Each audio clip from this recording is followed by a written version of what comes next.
เรือจากบริจาคสร้างสาธารณวัฒนห้ามเนาะ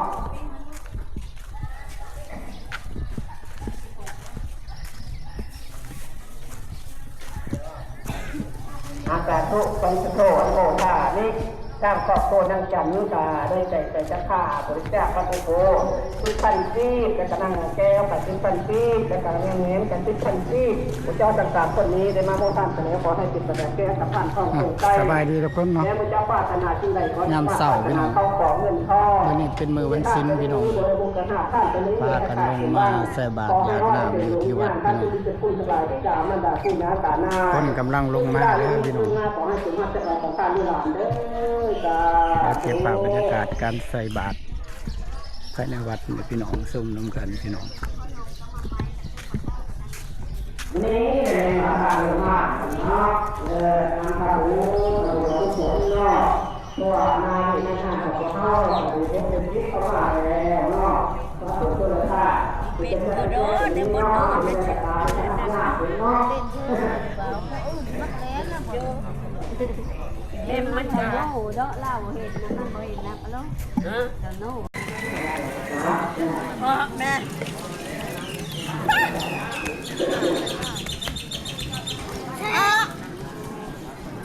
เพราะว่าเนี่ยจ้าเนี่ย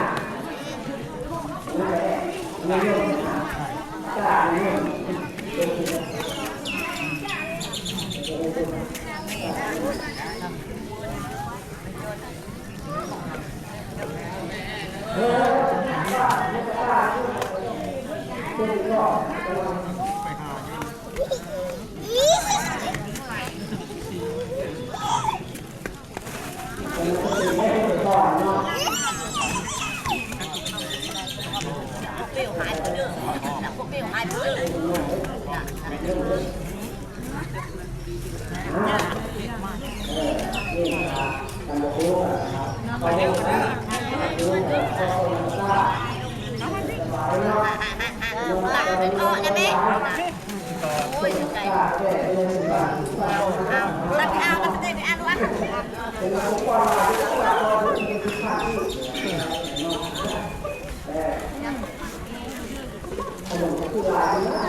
ต่อโซ่ที่พอใช้สารที่ย้อยก็จะห้าจะห้าที่ต่อที่ต่อที่จะตู้เล็กที่ต่างเนาะและทางต่อไปที่มีเงินสันเนาะเป็นเรื่องการนี้นะที่ไม่ที่ไม่ที่เราจะเชื่อที่ให้ตาเราไปเนาะ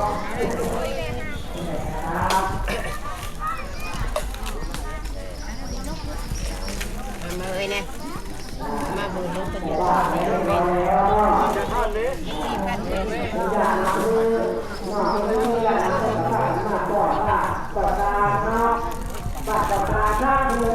ที่นี่ค่ะดูแลบ้านเขาเนี่ยเกิดตัดยาตัดชิ้นคนที่ทำเทปนี้เนี่ยแหละจะคนที่ทำเทปนี้เนาะตาสาตาตาโอ้ผลิตภัณฑ์โมตามีต่อโซ่แม่พูนทำ5,000กีบแม่รำ4,000แบบ4,000กีบผู้เลย4,000กีบออกให้เป็นที่มีบุคคลนะแต่พอจะเป็นดวงวิญญาณพาที่จะประคุณผู้บิดามารดาหรือว่าจะไม่โกผู้ที่ล่าโลกไปแล้วขอให้เป็นภาพจำเอาของข้างเวลานี้เพื่อให้เป็นที่มีคนให้เป็นดินเป็นผู้ส่วนทุกส่วนทุกคนจ้าโต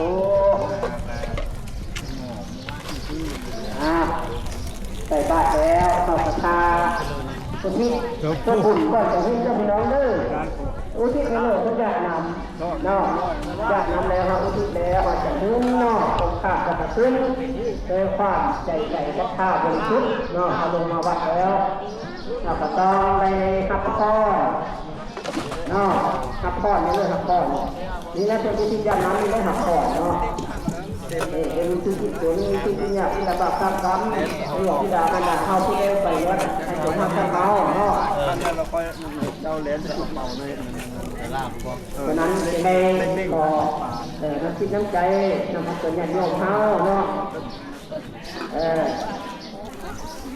นี่คนนึงเอาเปล่ามาเถอะเนาะเพราะนั้นจะได้ก็เป่ายืนตีน้ำมันใจน้ำตัวที่ลงมาแต่น้ำใจเนาะก็อย่างนี้เป็นอย่างนี้อย่างนั้นนะตรงตาหาดุงเนาะคนก็ได้น้ำบางคนก็ไม่ได้น้ำบางคนก็เป็นตาจักตาโตเนาะแต่ที่ไหนชอบกับแหลมก่อนธรรมชาติเนาะบางคนโอ้ยเดือดเด็กได้ลาเลยเดือดหกเนี่ยลาเลย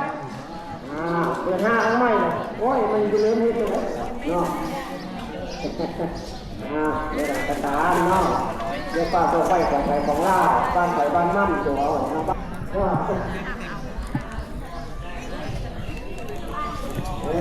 แต่พวกไปที่โลกที่โลกนี้จะต่อโต้ไม่พอบ้านนี้ข้าโดนหน้าโดนแก้ก็ไปดูแล้วนะครับในแรกนี้ขอให้เป็นที่สุดนี้ทำให้ชื่อดูดีแน่สร้างให้เราเป็นข้าและเป็นข้าบ้านนี้เป็น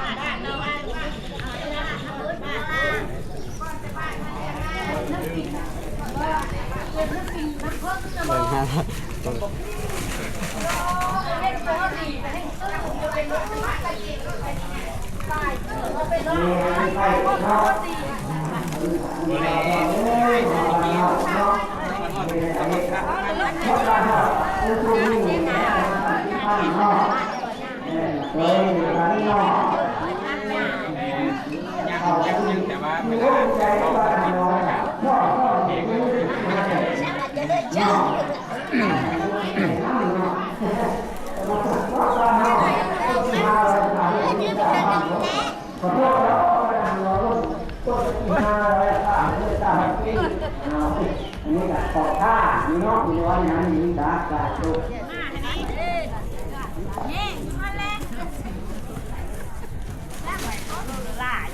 เฮ้ยเจอเฮ็ดไปงวยอยู่นั่งลงอยู่บ่ตื่น3ปีนะคะตื่น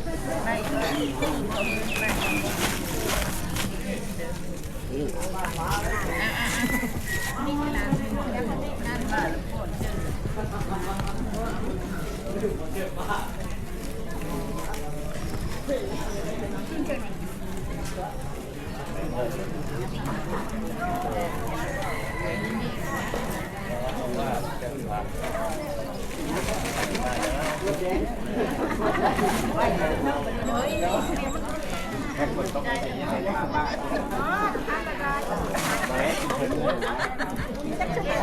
เดี๋ยวใส่ตะไคร้บ้าง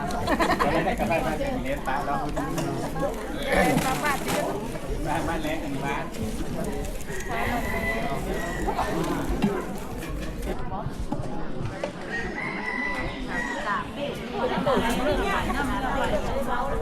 กินไปกันยากกันเบ้กินกันยากมาเป็นโง่พี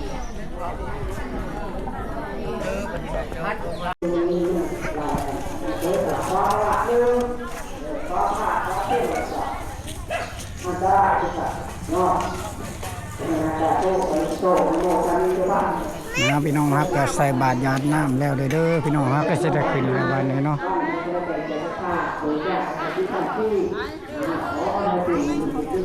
เจอกันคลิปหน้าพี่น้องคลิปนี้สบายดีพี่น้อง